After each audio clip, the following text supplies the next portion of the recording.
Welcome to the League of Women Voters January 6th Forum on Reforming Money in Politics. The League of Women Voters is a nonpartisan political organization that encourages informed and active participation in government, works to increase understanding on major public policy issues, and influences public policy through education and advocacy. We never ever support or oppose candidates or parties. Men and women over the age of 18 or older and who are American citizens may join the League. More information about the League can be found at lwvleelanau.org. Dues are $60 a year or $90 for a family membership. Membership applications can be found online, and they're also available in our brochures at the table here. Once again, today's event is Reforming Money in Politics. At our 2012 National Convention, the League of Women Voters established a Money in Politics Committee to update the League's position on campaign finance for the purpose of addressing whether financing a political campaign is protected speech under the First Amendment. Our presenter today is Traverse City Attorney Dan O'Neill. Dan is a practicing attorney and a native of Traverse City, a graduate of Central Michigan University and Detroit College of Law, now Michigan State. For the past 23 years, he has been a partner in the firm of Thompson O'Neill, representing persons in personal injury, workplace safety, employment discrimination, and civil rights claims. Dan has been active in advocating for election reform and has been a frequent speaker on campaign finance and voting issues across the state. He is a member of the executive board of the Michigan Association for Justice and serves on its Legislative Analysis Committee, and is a member of the board of directors of Common Cause of Michigan. After Dan's presentation today, we will have questions and answers, and then we'll take a short break, and then immediately following that break, we'll have a League members meeting consensus discussion, from which our input will be sent back to the National League of Women Voters, and from there they will be updating the League's position. Let's give Dan O'Neill a warm and strong regional welcome.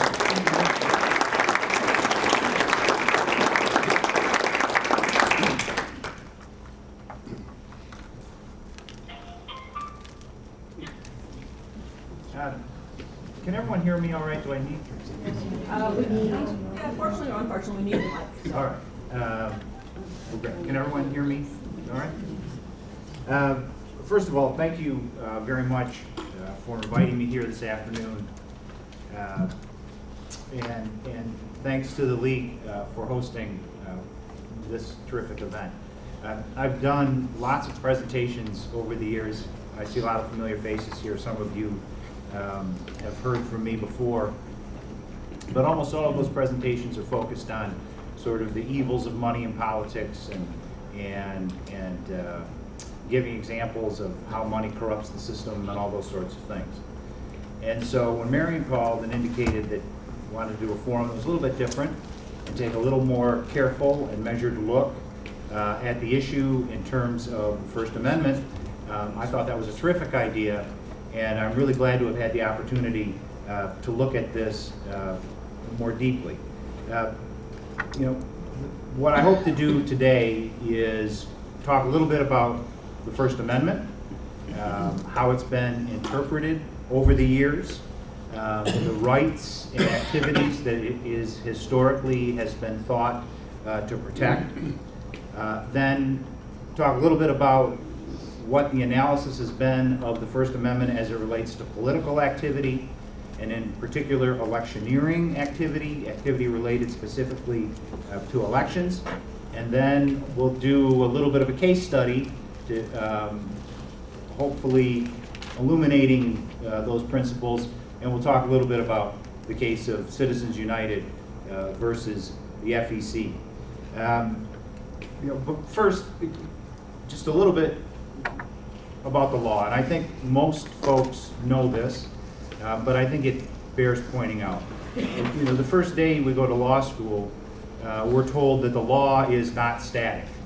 It is changing. It is ever changing. And that is absolutely true, right? No matter what area of the law you look at, it's not the same as it was 50 years ago, 25 years ago. Some areas of the law aren't the same as they were a month ago. It changes. Sometimes we think it changes for good, sometimes we think it changes for bad. But I think it's helpful to remember that it always changes and it will change. There was a time when the Supreme Court, in the Dred Scott decision, said that a black man had no rights that a white man was bound to respect. There was a time when the Supreme Court said that the 14th Amendment to the Constitution, although it guarantees all persons equal protection under the law, was not broad enough to reach the right of women to vote. There was a time when the Supreme Court said that separate but equal was okay, it was the law of the land, and that's not true anymore either. Probably bears mentioning that almost all of those changes came about, if not as the result of, certainly accompanied by activism, organization, and great sacrifice. The First Amendment, here it is: Congress shall make no law respecting an establishment of religion, or prohibiting the free exercise thereof, or abridging the freedom of speech, or of the press, or of the right of the people to peaceably to assemble and to petition the government for a redress of grievances. Seems fairly straightforward. Seems like it would be fairly simple to apply, but as we'll see, that's not always the case. You know, if you look for platitudes about the First Amendment, they're everywhere. Almost everyone who we look to sort of for guidance has talked about the importance of freedom of expression and the importance of freedom of speech, and the dangers that are associated with encroaching on that very important right. And I think most of us believe that freedom of speech is not just something that's been enshrined in the Constitution, but it is more of a pillar of our society. It's something that we think is important and necessary and fundamentally right if we're to have a fair and just society. And so as you look at issues like campaign finance reform, I think it's important to begin with the understanding that we don't respect the freedom of expression because it was written into the First Amendment. It was written into the First Amendment because we all understood how important it is. And it's there because we all understand how important it is for our society. And because of that, I think the question that you're asking, which is when we regulate campaigns and when we regulate finance, are really important. Because when you deal with an issue as important as our freedom of expression, it's important, I think, and the law has always said, that it's important that you tread lightly, all right? And that is particularly true when you are dealing with speech that you don't like, ideas that you don't like and are not your own, and that come from speakers that you don't like and don't share your views. It's at that time that you have to work the hardest to protect the right to expression. So you look at the text of the First Amendment and you ask, what's protected? Is it just speech? Well, the courts have been fairly clear that just the spoken word is not the only thing that is protected under the First Amendment. For example, a sit-in at a lunch counter. There's no words being spoken. The courts have indicated that is clearly speech. A march by the Klan. Also, no words being spoken. Courts, and I think most people would agree, that is speech. That is expression. The burning of the flag. The Supreme Court has found that that too, although no words are spoken, is speech. Courts have made clear that speech, as we understand it as it relates to the First Amendment, means any conduct which is intended to express an idea. All right? Students wearing black armbands at school to protest the war is speech. Sit-ins at lunch counters are speech. A young man who wore a coat into a courtroom that said F the draft, it was arrested. That was found to be speech. Now, obviously not all conduct is speech. Someone who snatches a purse from someone on the street may well be expressing some frustration at our current economic system, but that conduct isn't protected under the law. But what the courts have said is the conduct that can be reasonably seen as intended to convey a thought or idea is protected. So, are there limitations on speech? Clearly, the courts have said that there are. Obscenity, for example, is a well-recognized exception. You have the right to say what you want, but if it's obscene, the government can regulate it. Slander is another example. If you say something untrue about someone and it harms them, you can be held accountable for that. Another broad exception is fighting words. The courts have indicated that you can regulate those. The courts have also recognized different kinds of speech, all right? And based on the kind of speech that it is, there's a separate set of rules that apply to how the government may regulate that speech, all right? For example, commercial speech. The commercial speech, the courts have looked at and said, it's important that you allow people to have commercial speech, but it's not so important to our society that it shouldn't be regulated. So there are all sorts of government regulations on advertising, when you can advertise, where you can advertise, what you can say, what you can't say. It has to be truthful, it can't make misrepresentations. And so that sort of speech, while it can't be prohibited, it can be regulated. There's general speech, books, music, all other forms of expression. And then there is political speech, which the courts have indicated gets our highest level of protection. And political speech can be regulated, but only if there's a compelling reason to do so, a very important reason to regulate the speech, and the regulation that you put in place to regulate political speech has to be very narrow. The courts refer to it as narrowly tailored to achieve whatever the government objection to the speech is. There are regulations for time, place, and the manner of speech, and those can apply to all different kinds of speech. Picture of Bill McKibben being arrested in front of the White House at a demonstration. There's a regulation that says you can't protest in front of the White House. And so although protest is clearly speech and expression under the Constitution, the courts have said that the government may regulate where and how that can happen. Another good example of both time, place, and manner regulations and the nature of speech regulations is door knocking. For example, if you are working on a campaign and want to go knock on doors and talk to your neighbors about a candidate or an issue that you think is important, the courts have ruled that the government may not prohibit you from doing that. It's political speech. They can, however, regulate the hours in which you can do that. That you can't go at midnight or 1 in the morning and knock on folks' doors. They could pass a regulation saying that you couldn't do that. And when it comes to commercial speech, they've said you can prohibit that completely. You can prohibit door-to-door sales in your town if you want to pass an ordinance, and that doesn't run afoul of the First Amendment. When it comes to time, place, and manner, the courts have been very clear that those sorts of regulations have to have certain characteristics. They have to be content neutral. If you're going to regulate where people can speak and the hours that they can speak, you cannot also regulate that based on what they have to say.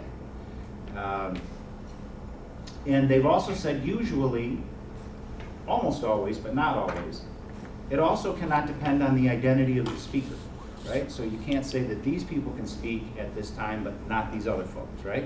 If you're gonna make a regulation that says when and where you can speak, it has to apply to everyone.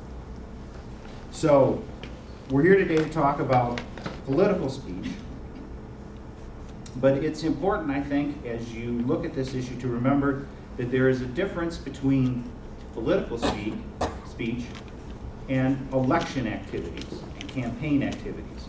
Those are seen very differently under the law, and the rules that apply currently to the regulation of those things are very different. So if today we're not within, although you wouldn't know it from watching television, we're not really on the threshold of an election.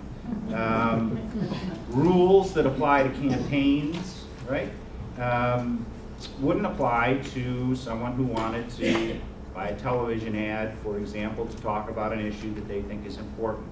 You see ads all the time now about fracking, and that is clearly political speech.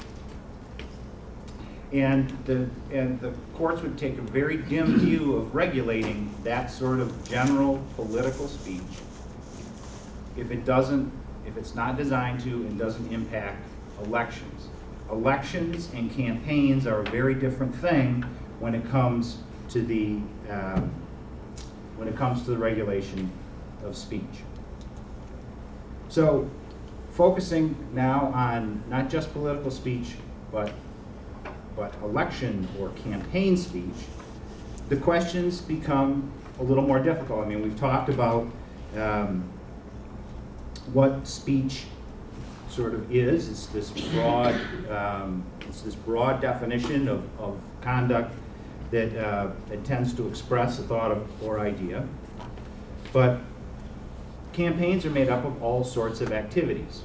And so you have to consider which of the activities that go on in a campaign are actually speech and which ones might not be. Clearly, if someone gives a stump speech, that seems pretty clear to all of us. That's speech that's protected under the First Amendment. Door knocking, right? You go talk to your neighbors about an issue.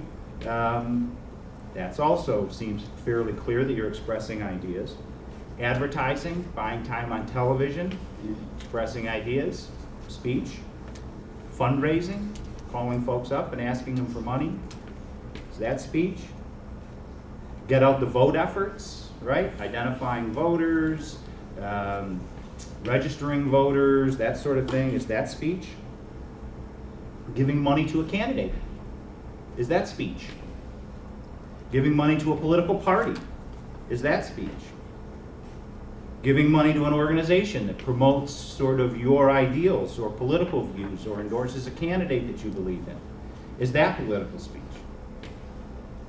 Those sorts of issues have been debated and have been the subject of Supreme Court cases and legislation for as long as there have been campaigns.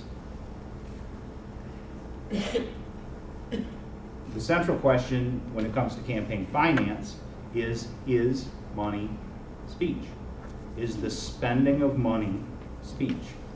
And that issue too has been debated by the courts and by others for many years. If someone, example the court often used in the 1800s was that if someone wanted to send a telegram to their congressman, it costs money. And therefore the expenditure of the money was associated with the speech and was probably speech. Others have argued that those kinds of activities aren't really speech at all. They're just activities that are incident to the speech or connected to the speech. For example, if I want to go to a campaign rally, that rally is probably clearly speech and things I say there, and the right to hold that rally would be protected under the First Amendment. But if I drive to the rally, is my driving part of my expression of my political speech? And if it is, then does the government have a right to put any restrictions on my driving? So you can see how you can get further and further away from what activities are really speech and what activities are just associated with speech. And spending of money has been one of those issues that the courts have struggled with as to whether or not the spending of the money is speech itself or just an activity that's incident to it. Now, as we sit here today, the answer from the Supreme Court as to whether or not spending money on political activities and political campaigns is unquestionably yes.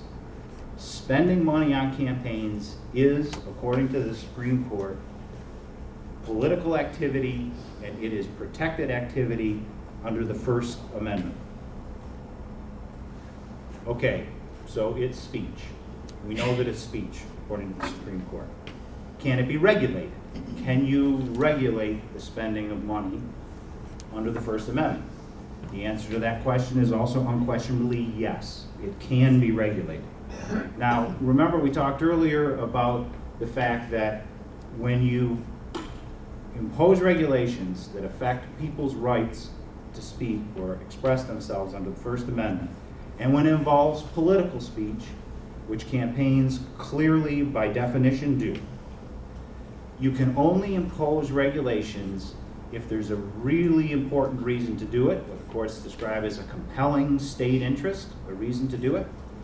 And those regulations have to be as narrow as they can to address that need without sort of by mistake or inadvertently affecting other people's right to speech.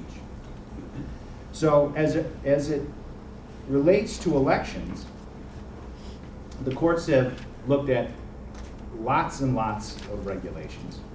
And the analysis that they apply is this, that you have to begin by looking at why do we protect political speech so dearly? Why do we so aggressively protect it? And the reason is because we believe that political speech is important if we're to have a public that is informed about the issues and that they participate in making good choices about public policy. That's why it's important to speak, to protect that right. Other interests that they've said are important to protecting the right is that activities which create an erosion of confidence in our system can be regulated to try, as long as they're narrowly tailored, to try and diminish the corruption, practices that result in corruption, or the appearance of corruption are okay, regulations that do that. Or prohibitions or regulations on speech if the particular speech interferes with what they've called an appropriate government function.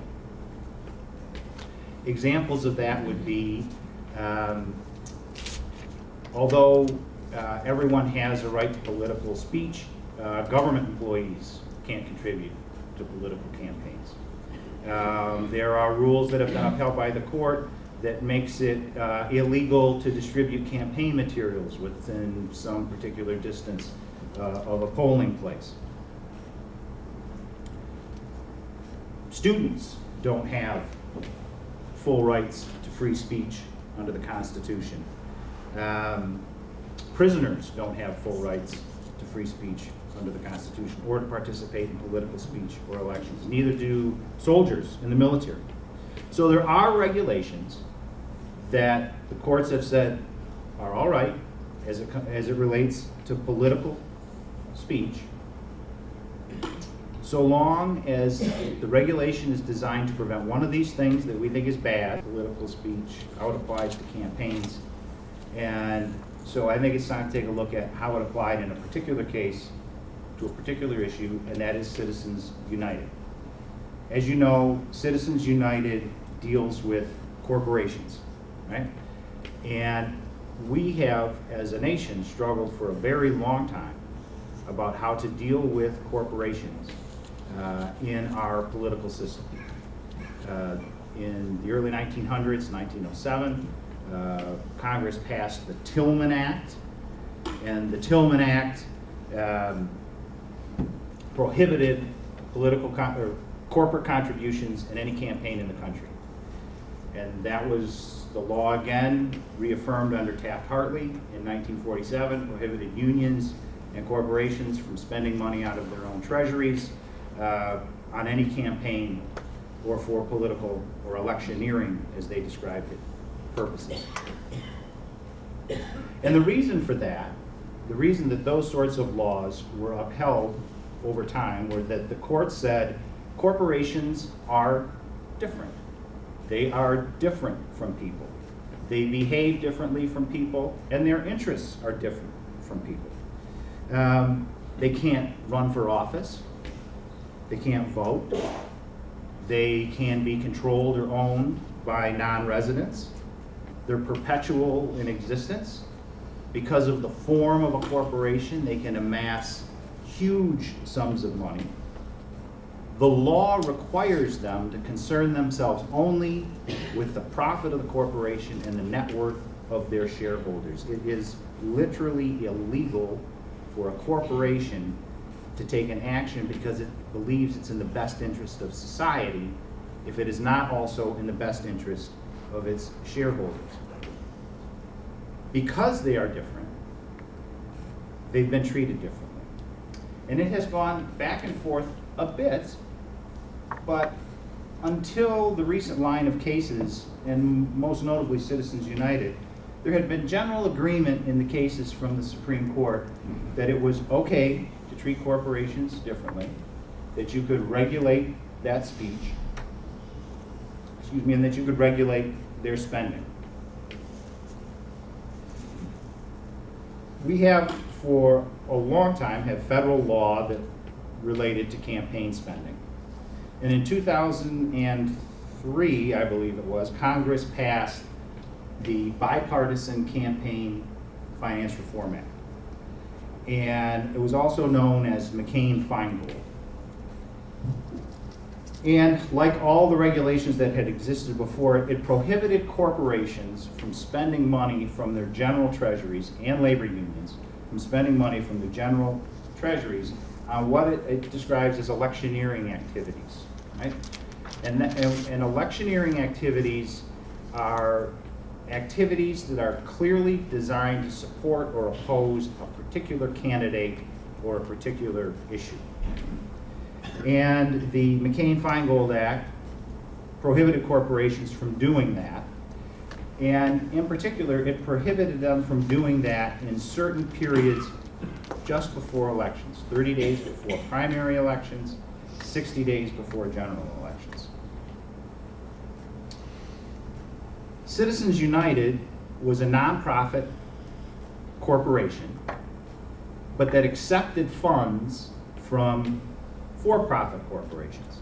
And as such, it would be treated under this act, McCain-Feingold, as a for-profit corporation because it received money from for-profit corporations. Citizens